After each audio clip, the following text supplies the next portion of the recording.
దేవుడు నాతో చెప్పేది, రే పిచ్చోడా, కొంత నీలో ఉన్న లోకం పోతేనే ఎంత ఫలం ఉందో చూడరా. మొత్తంగా నీలో ఉన్న లోకమంతా బయటికి పోతే ఆ తర్వాతి ఫలాన్ని ఒక్కసారి అంచనా వేయరా అంటున్నాడు ఆయన.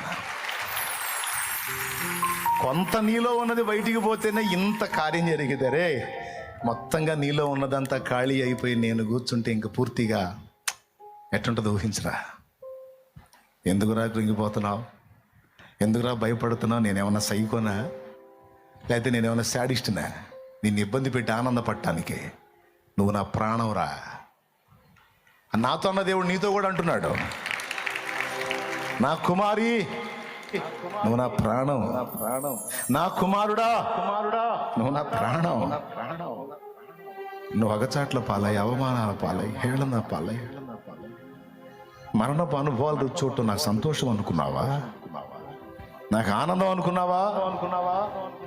శాపాన్ని నువ్వు అనుభవించడం నాకు సంతోషం ఇచ్చింది అనుకున్నావా?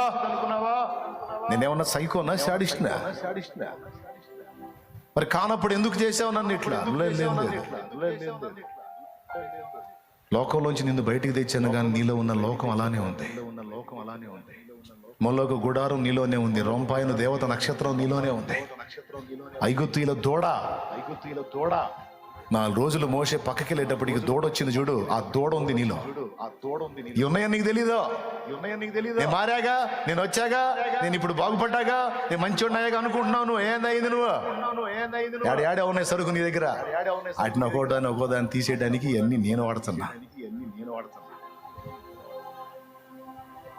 నాకేం కళ్ళు లేవు అనుకున్నావా? నేనేమన్నా నీ హృదయం లోతులు లేవు చూడలేను అనుకున్నావా?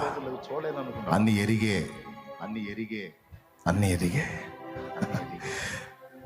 నువ్వేం చేయాలి?